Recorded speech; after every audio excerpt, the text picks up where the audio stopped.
Hello, Julie from Technique Tuesday here with another coloring inspiration video. Today I'm going to be doing some no-line coloring on translucent vellum paper using the Greenhouse Society Lily Wishes stamp set. I love this technique because the end product looks like a tiny acrylic painting. I'm using vellum paper, as I said, with Prismacolor Premier colored pencils. I've stamped the lily on some inexpensive plain white paper, and I'm using washi tape to affix the vellum over the stamped image. The piece of vellum is a little shorter than the piece of white paper. I cut it like that so that I can tape the vellum to the white paper and I don't have to worry about it moving as I color. I have a piece of dark blue scrap paper handy, which I will periodically slip between the vellum and the stamped image so I can see how the coloring is looking without the stamped image. I'm starting with a white layer laid down in small, light pressured circles as usual. I use the blue scrap under the vellum to make sure I have covered the area of the flower with the white, adding touches of white over the pistils and stamens, since later I want those to pop with a lighter color. As I do this, I make sure I've covered everything inside the lines as well as on the lines, so that when the stamped image is taken away, the edges of the colored image are smooth and strong. This is one of the other reasons I use the dark blue scrap, to make sure the colored image is able to hold its own without the stamped image. Next is cream, covering most of the white and adding a little bit more opacity to the color. Canary yellow goes over the cream. It'll go in heaviest in the parts of the petals that will be lightest, fading to lighter where the final color will be darker. Next is goldenrod in the darker areas, such as where the shadows will hit and the ends of the petals where the color gets more intense. I jump around a little bit after this, moving to poppy red and terracotta for the defining lines around the edges and the shadow lines in the petals and such.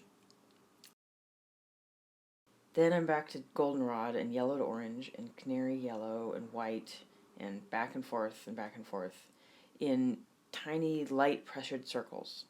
I'm laying down color in layers and adjusting between them to fade smoothly. Around the pistils and stamens, I add a little bit of the goldenrod and terracotta, both to add shadow and to make the white and canary yellow I've laid in already pop. I use white and canary yellow to blend the colors into each other, and when I'm happy with the blending, I use them in bolder, straight strokes to add highlights. I also go back in with the dark colors and redo the definition lines, as they get a little faded as more color goes in over them.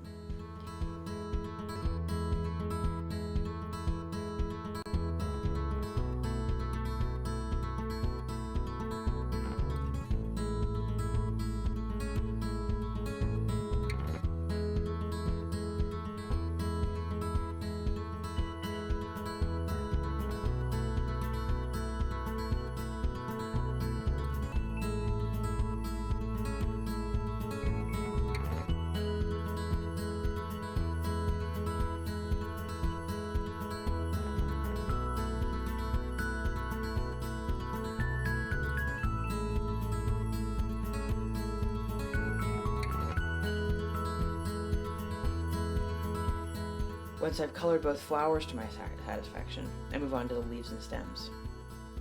For the stems, I use light pressured straight strokes, just because the area I'm working in is too small for circles. I start with white as usual and move on to yellow chartreuse and then to chartreuse.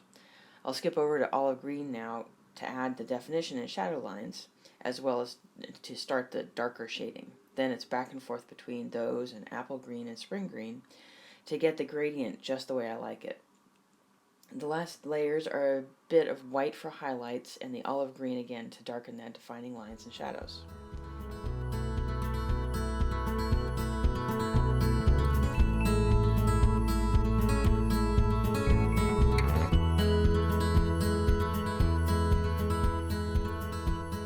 And here is my finished piece. I pull the washi tape off slowly at a sharp angle to try and avoid tearing. I haven't exactly decided what I'm going to do with my finished image, but I really like it on these two blues as a background. The orange really pops on the complementary color. Here are a couple of other cards some of our design team members have made using the Greenhouse Society Lily Wishes set. I hope you've enjoyed watching and that you've seen something you can use on your next project. For more inspiration videos and project ideas, as well as to get your own Lily Wishes stamp set and craft die, head on over to TechniqueTuesday.com. Have a great day!